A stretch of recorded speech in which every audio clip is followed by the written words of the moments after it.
Test 7, Section 1. You will hear a woman called Tanya talking to her friend called Simon, who lives abroad. Tanya is planning to visit Simon. First, you have some time to look at questions 1 to 4.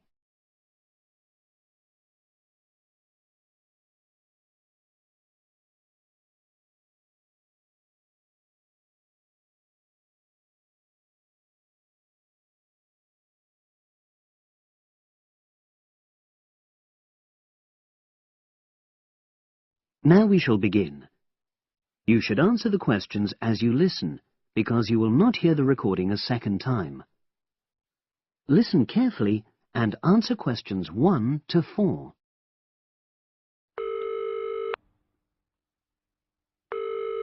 Hello? Hi, is that Tanya?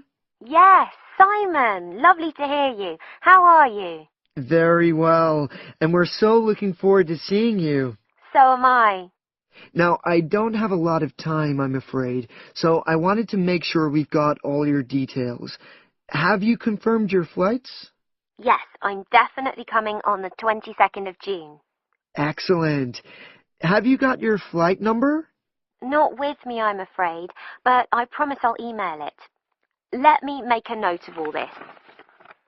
Yes, do, because one of us will try to come and collect you from the airport, if we can. I presume you'll be coming into Terminal 1? I don't know. I'll have to find out which one it is. Yes, you must. We don't want to be waiting at the wrong one. But hang on, I'll be arriving at about lunchtime, and that'll mean you have to take time off work to pick me up. You really mustn't do that. Look, we're not all that busy at work, and if there's a problem, I can text you when you arrive, and you can take a taxi. Okay. There's a really good company called Pantera. Can you spell that? It's Pantera. They have a stand at the airport. You can't miss it, and they're really reliable. Great, thanks. How far are you from the airport? About 40 minutes. And you're near the city centre, aren't you? We're east of it, actually. Don't tell the driver city center, because you'll really get caught up in traffic. Okay, and I'll make sure I carry your address with me. Now, have you got my mobile, cell phone number? Yes, you sent it last month. But I tell you what, I don't think I've got yours. I'd better have it now, just in case. Okay, and I changed it recently anyway. Ready? It's 07765 328 411. Before you hear the rest of the conversation, you have some time to look at questions 5 to 10.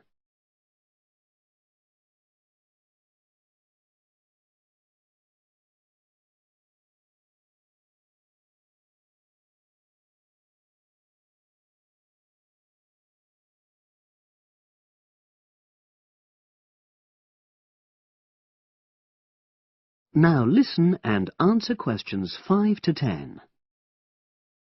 Thanks. Now, what should I pack? Well, all the usual, casual clothes mainly. Though you'd better bring an evening dress. We'll be having at least one fancy dinner in a hotel restaurant. Okay, now, when you're coming, unfortunately the weather is not going to be brilliant. I know, it's the rainy season. I'm bringing an umbrella. We have tons of those, so don't pack one. But pack a raincoat, a good one, 'cause we'll try and get out for plenty of hikes. Okay, sure. Sounds super. Just what I love. And I'd better remember to pack my sturdy walking shoes. Excellent idea. It's pretty rugged round here, so they have to be tough. I can imagine. I'm so looking forward to getting out. Oh, Simon, before I forget, you recommended I read a book about your area. Yeah, What was the name again? I'd like to read it, to get an idea of the history, etc. it's called Mountain Lives, and it's... Hang on, I'm just writing it down. Okay, And it's by Rex Campbell. great. I'll try and get hold of that. Well worth it. Now, the really important things are gifts. Oh, don't worry about that. Just bring yourself. I know, but I'd like to get something for your parents. What about Janice? I know she loves English tea. Oh, that's very kind, but she's not drinking so much of that these days. But she'd love some chocolate. You know her favorite. Oh, yes, that'd be nice. I'll do that. And Alec, is he still into racing? Oh, very much so. I was thinking of bringing a calendar, with horse racing pictures. What a good idea. He'd love that. Great. So that's about it, I think. Yes, I think so. So you'll send me your number again? That is the end of section 1. You now have half a minute to check your answers.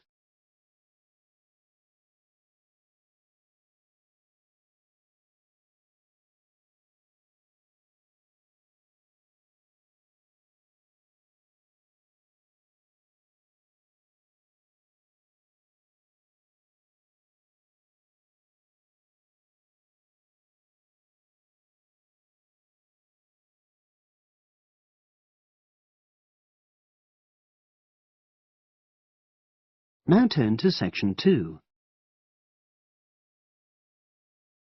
Test 7, section 2. You will hear a podcast on Canberra's theme park. Now you have some time to look at questions 11 to 16.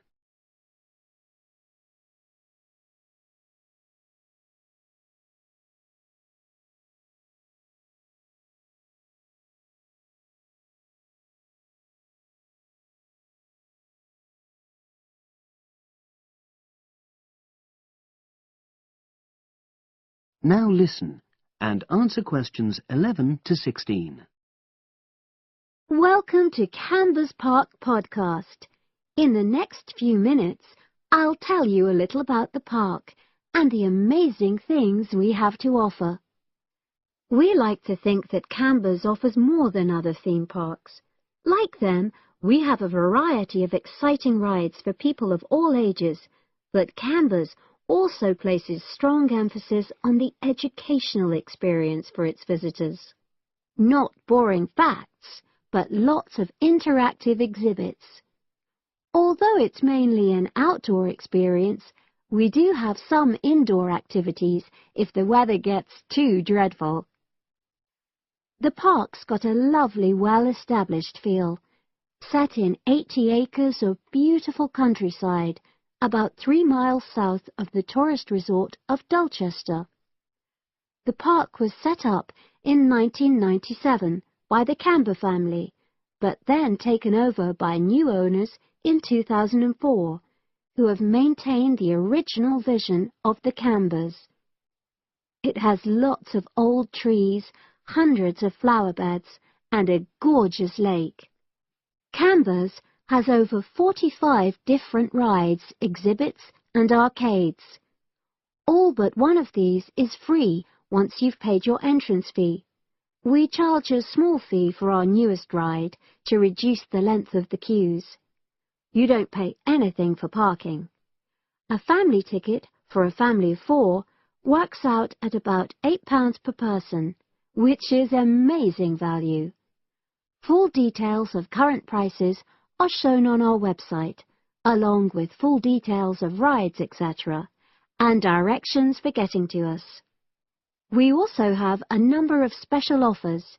For example, if you live locally, why not join our Adventurers Club, which entitles you to 50% off ticket prices all year round, and a special lane for all rides and exhibits, which means you don't have to wait to get into any part of the park.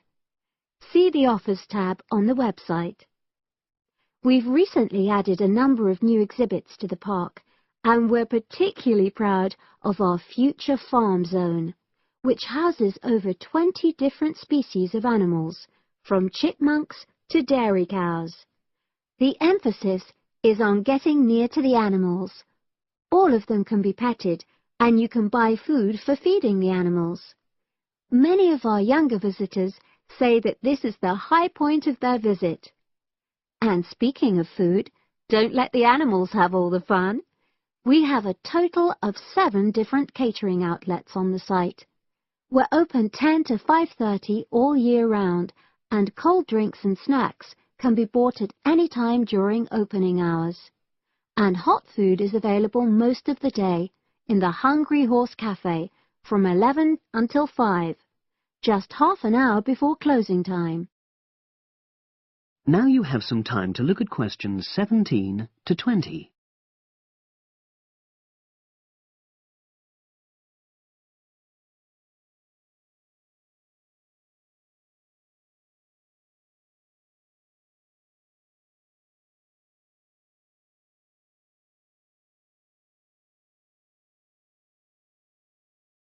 Now listen and answer questions 17 to 20.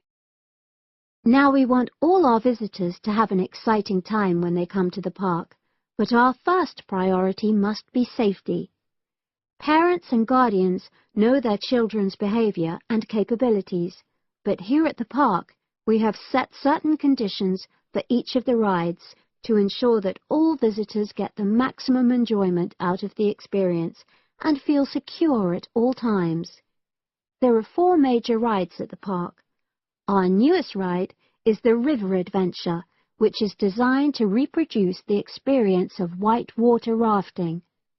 No amount of protective clothing would make any difference, so only go on this ride if you're prepared to get wet. Children under 8 can go on this ride, but all under 16s must have an adult with them. Not all of our rides are designed for thrills and spills. Our Jungle Gym roller coaster is a gentler version of the classic Loop-the-Loop, specially created for whole family enjoyment, from the smallest children to elderly grandparents, suitable for all levels of disability and health conditions. Carriages have comfortable seating for up to 8 people with safety belts for each passenger, which must be worn at all times. Sit back and enjoy the scenery. One of the best established and most popular of Canberra's rides is the massive swoop slide. Whiz down the polished vertical slide 9 meters in height and scream to your heart's content. There are no age or height restrictions. Be careful though, you must have on long trousers so you won't get any speed burns. And then there's the famous Zip Go-Kart Stadium, with 16 karts, 8 for single drivers and 8 for kids preferring to ride along with mum, dad or carer. Take part in high-speed races in our specially designed Formula One style karts, but no bumping other karts, please. All riders must be above 1.2 meters because they have to be able to reach the pedals, even in the shared karts. Full details of all safety features are available on our website at www.canberraspark.com. So come and make a day of it at Canberra's theme park. That is the end of section 2. You now have half a minute to check your answers.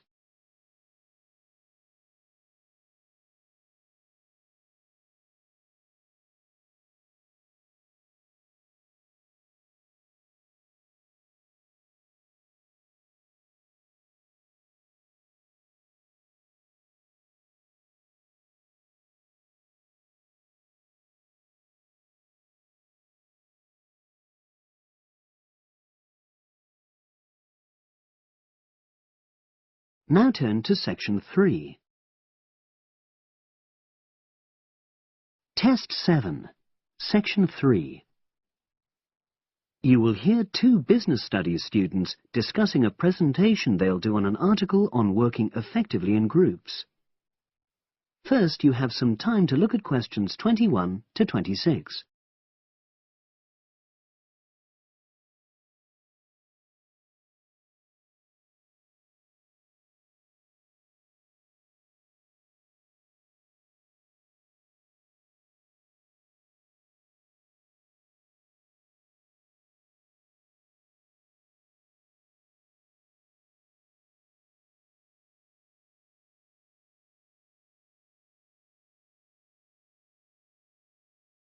Now listen and answer questions 21 to 26.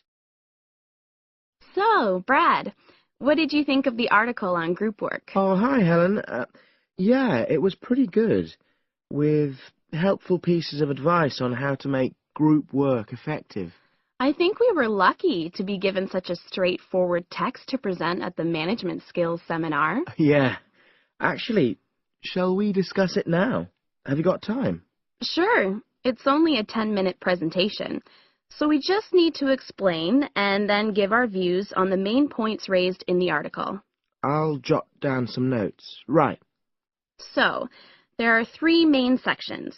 I suggest we start with listening. Yeah, effective listening in groups, because it's not something that's frequently covered on courses in our field. No, and we should say that in the presentation. Yeah, and also effective listening's pretty simple, you know. I don't think it's hard to learn. Well, people think it's easy, but in my experience, most of us tend to be very lazy listeners. Okay, I wouldn't argue with that. Something I do think we should emphasize is the power of the listener's posture, gestures, etc., in making speakers feel respected. Not that you're just waiting for them to finish before jumping in with your own ideas. Uh-huh. Okay, right. The next section is on goal setting. Let's make sure we're clear what the article says on this. Yeah. Well, firstly, it says that all group members must be given time to explain their own goals. That's it, yeah. And then, did it say that the whole group should agree on common goals? That's a bit too strong. It's more that everyone's agendas should be equally acceptable. But it does say that goals have to be realistic, you know. Achievable within a particular time? You've got it. That's really what the article's saying. There isn't really any point in having ideals if group members know they won't come to anything within a reasonable period. So, I think a summary covering those points will be enough for that part of the presentation, don't you? Yeah. Now, the last section is about conflict resolution. Actually, I thought it was the worst part of the article. Me too. I don't think it went into sufficient detail on the issue. Actually, I thought it devoted too much space to it, but that it was all rather boring, you know? It didn't mention some of the more radical theories. Absolutely. I found that really irritating. Right, and also I think it could have said more about conflict sometimes being healthy in groups. Absolutely. It just mentioned rather glibly about how we should avoid thinking of winners and losers, and that quick resolution of conflict is always desirable. Without explaining what these terms mean? Well, it gives quite detailed definitions, but doesn't develop a proper argument. Right. So, for the presentation, I think we just give some definitions and then explain what we felt were the weaknesses in the article's treatment of conflict resolution. Yeah, good. Now you have some time to look at questions 27 to 30.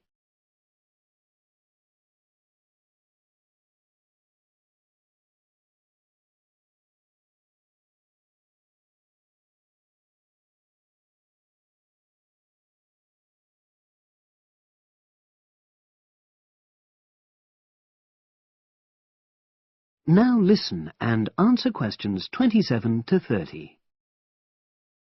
So, let's think about what we have to prepare for the actual presentation. Well, I suppose we'll use PowerPoint, but I'm hopeless at using it, especially if it has any visuals. I really have to look into doing a course on it because I know I'll need it in the future. Don't worry, I'm quite happy using PowerPoint, and I'll put it together when everything else is ready. That's a relief. But yes, do that later. Okay. Now, I heard the tutor saying we have to include some well-chosen quotations from the article. I'm not sure if we do. I'll email him to find out. No need. I can just have a look at the specs he gave us when he set the task. That'll be quicker. But the tutor definitely said we have to prepare a handout to go with the talk. I'm not really sure how we do that. Sarah did one last year. Who's she? She's doing the same option as me on marketing. I'll ask her advice on what to include. Great. So that just leaves the bibliography at the end. I suppose it'll mainly be articles. Yeah. So we'll just look on the web, and we can leave that till later. But we've been advised against that? Well, we could have a look through some journals in the library. I think we should start by looking through module handbooks. I think that'll give us some good leads. Yeah, you're probably right. So, that's all the topics. That is the end of section 3. You now have half a minute to check your answers.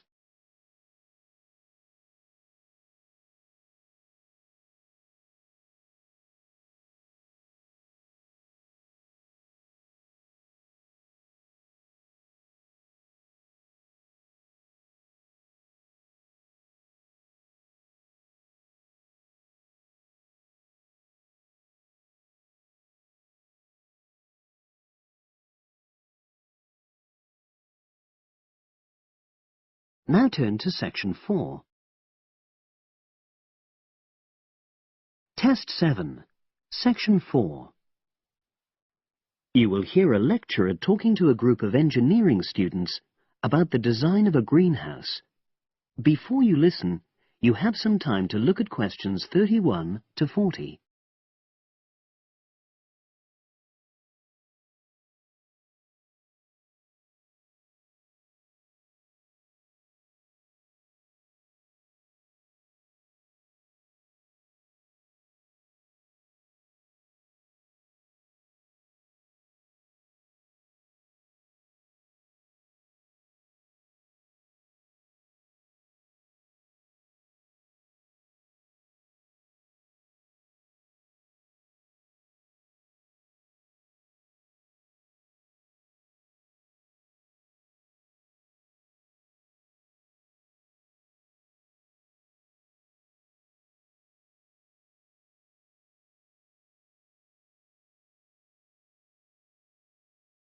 Now listen and answer questions 31 to 40. Good afternoon. This is the first of a series of lectures I'll be giving about engineering for sustainable development. I'll be presenting examples of engineering projects from a variety of contexts, and today I'm going to talk about a project to design a new kind of greenhouse for use in the Himalayan mountain regions. First of all, I'll tell you about the problem which was the context for this project. In the Himalayan mountains, fresh vegetables and other crops can only be grown outside for about 90 days during the summer, because the altitude of the region is around 3,500 meters, and because the rainfall is so low. In winter, temperatures fall below minus 25 degrees centigrade, so fresh vegetables have to be imported. They arrive by truck in summer or by air in winter, which makes them expensive. Local people rely on dried leafy vegetables and stored root crops during the winter, and rarely eat fresh vegetables. But despite the sub-zero temperatures, the skies over the region are cloudless, and there are over 300 sunny days per year. So, an engineering solution was needed to exploit the sun's energy and protect locally produced plants from freezing during winter. And in fact, there had been programs in the past to provide greenhouses, but these were unsuccessful. The greenhouses weren't adapted for local conditions, so they tended to fall into disuse. So, a few years ago, a project was initiated to design a better greenhouse, one which would meet the criteria for sustainability.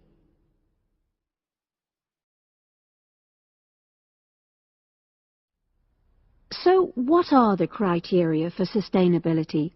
Well, first of all, the new greenhouse is designed to be relatively simple, so construction is cheap. Locally available materials are used wherever possible.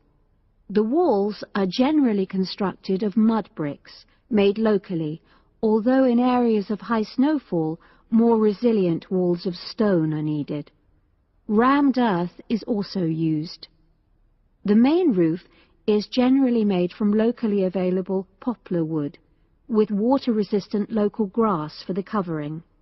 In addition, the construction and maintenance of the greenhouse is done by local craftsmen, so local stonemasons are employed to build the greenhouse walls, and specialized training is provided for them wherever necessary. Then, the greenhouse is designed to run on solar power alone. There's no supplementary heating. And lastly, families are selected to own one of the new greenhouses with great care. They have to have a site which is suitable for constructing it on. They also have to be keen to make a success of using it, and also to share the produce with the wider community through sale or barter. Potential owners are taken to see existing greenhouses before they make a final decision about having one. So, those are the features which make the project sustainable. And now, I'll briefly describe the design of the greenhouse. The greenhouses are orientated very carefully along an east-west axis, so that there's a long south-facing side. The transparent cover on the south-facing side is made from a heavy-duty polythene, which should last for at least 5 years.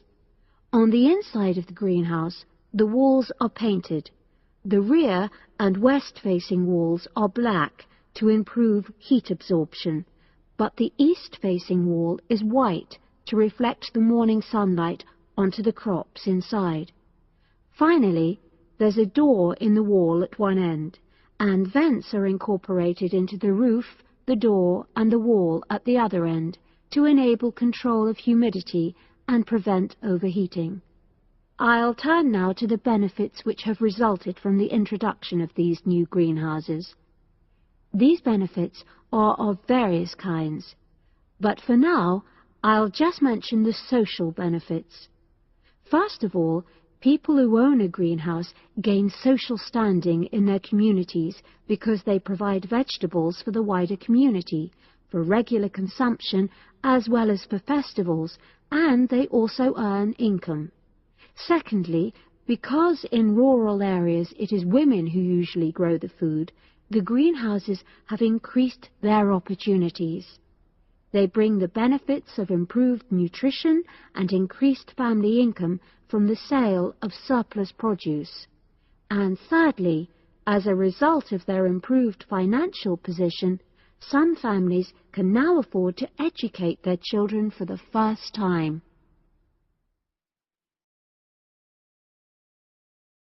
That is the end of section 4. You now have half a minute to check your answers.